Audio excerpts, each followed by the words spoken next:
Talvez você tenha feito constantemente estas perguntas.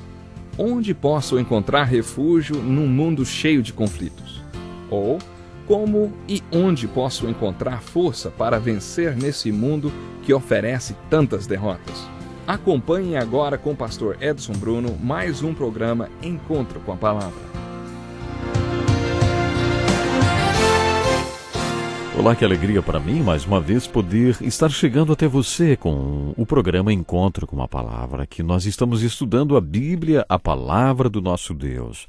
Nesse momento estamos estudando o Evangelho de João, versículo por versículo. E a sua participação é muito especial. Já chegamos ao versículo 15 do capítulo 18 do Evangelho de João. Estamos enfocando a narrativa dos julgamentos ilegais de Jesus, sua crucificação e ressurreição. Acompanhe conosco a leitura dos versículos 15 a 27, que diz assim: Simão Pedro e outro discípulo estavam seguindo Jesus. Por ser conhecido do sumo sacerdote, este discípulo entrou com Jesus no pátio da casa do sumo sacerdote, mas Pedro teve que ficar esperando do lado de fora da porta. O outro discípulo, que era conhecido do sumo sacerdote, voltou, falou com a moça encarregada da porta e fez Pedro entrar. Ela então perguntou a Pedro: Você não é um dos discípulos desse homem? Ele respondeu: Não sou. Fazia frio, os servos e os guardas estavam ao redor de uma fogueira que haviam feito para se aquecerem. Pedro também estava em pé com eles, aquecendo-se. Enquanto isso, o sumo sacerdote interrogou Jesus acerca dos seus discípulos e dos seus ensinamentos. Respondeu-lhe Jesus: Eu falei abertamente ao mundo. Sempre ensinei nas sinagogas e no templo, onde todos os judeus se reúnem. Nada disse em segredo. Por que me interrogas? Pergunta aos que me ouviram. Certamente, eles sabem o que eu disse. Quando Jesus falou isso, um dos guardas que estava perto bateu-lhe no rosto. Isso é jeito de responder ao sumo sacerdote? Perguntou ele. Respondeu Jesus: Se eu disse algo de mal, denuncie o mal.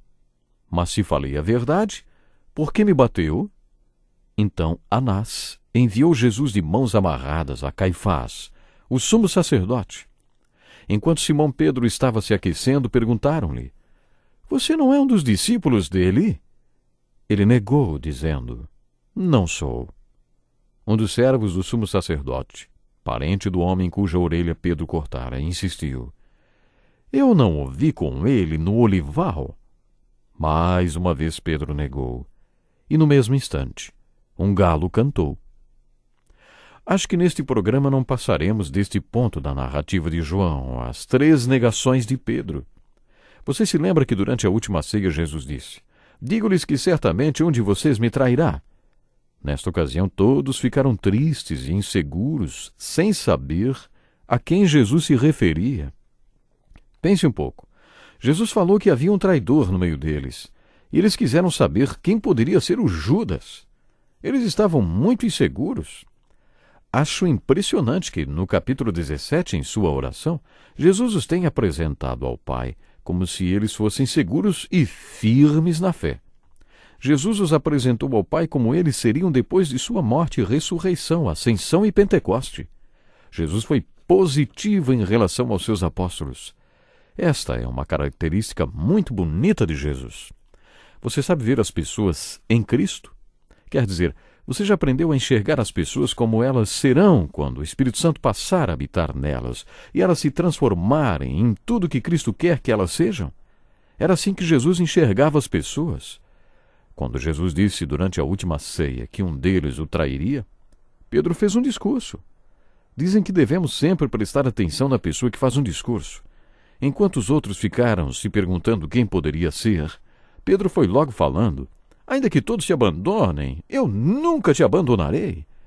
Mais uma vez, será que Pedro disse isto porque era o mais forte na fé ou o mais fraco, hein? Bom, o fato é que Jesus respondeu a Pedro. E eu sempre imagino o Senhor falando com os olhos cheios de amor e compaixão ao dizer isso. Simão, Simão, Satanás pediu vocês para peneirá-los como trigo, mas eu orei por você, para que a sua fé não desfaleça. E quando você se converter, Fortaleça os seus irmãos. Este relato está no Evangelho de Lucas. Anos atrás, quando eu estava terminando meu curso no seminário, trabalhei como assistente de um pastor que era um excelente teólogo. Naquela época, ele sugeriu que toda quinta-feira à tarde estudássemos a Bíblia juntos. Por isso, toda quinta-feira, passávamos 4 horas estudando as Escrituras. Naquela época, minha fé estava passando por um turbilhão. No último ano do seminário, eu me envolvi com coisas que não combinavam com o servo de Deus. Sabe de uma coisa? Eu estava perdido. Consegui encobrir o que estava vivendo da maioria das pessoas, mas daquele homem com quem eu estudava a Bíblia, eu não consegui encobrir nada. Quando ele percebeu que eu estava enfrentando problemas, ele não me acusou. Não. A princípio, eu só ia trabalhar com ele durante o verão, mas quando ele descobriu que eu precisava de ajuda, pediu-me para passar o ano todo com ele. Foi o amor que o moveu a fazer aquilo, e até hoje, quando olho para trás, ainda me sinto agradecido pela atitude que ele teve comigo. É por isso que a experiência de Pedro significa tanto para mim. E é por isso que eu digo que não devemos considerar a história da fé de Pedro baseados apenas no triste episódio das 3 negações. A negação de Pedro foi apenas um pequeno capítulo da sua história de fé. Se quisermos entender como era a sua fé, devemos considerar toda a sua vida, devemos voltar para o primeiro encontro que ele teve com o Senhor, quando ouviu dele: "Você é Pedro, um homem estável." Mesmo que naquela época ele fosse o mais instável de todos os homens, Jesus o chamou de Pedro, um homem estável. Devemos acompanhar a trajetória de Pedro até o dia de Pentecoste, quando ele pregou e 3.000 pessoas se converteram e o poder pentecostal desceu do céu. Por que o Senhor falou através de Pedro no dia do Pentecoste? Por que o Espírito Santo se manifestou através dele? Acho que foi porque Pedro já conhecia alguns segredos espirituais. É assim que gosto de me referir: segredos espirituais. Sabe, acredito que existam 4 segredos espirituais. E esses 4 segredos espirituais são: eu não sou, mas ele é. E eu estou nele, e ele está em mim. E eu não consigo, mas ele consegue. E eu estou nele, e ele está em mim. Eu não quero, mas ele quer. E eu estou nele, e ele está em mim. E depois, quando tudo já estiver acontecido, eu não fiz, mas ele fez, porque eu estava nele, e ele estava em mim. Durante o primeiro retiro espiritual que promoveu com seus apóstolos, Jesus falou sobre as atitudes que fariam deles sal da terra e luz do mundo. Chamamos estas atitudes de bem-aventuranças. Você se lembra qual é a primeira bem-aventurança? Bem-aventurados os pobres de espírito, pois deles é o reino dos céus. E a segunda? Bem-aventurados os que choram. Talvez estas 2 características caminhem juntas. Chorar e reconhecer que é pobre de espírito. Por que o Espírito Santo se manifestou através de Pedro no dia de Pentecoste? Talvez porque ele tenha reconhecido que era pobre de espírito.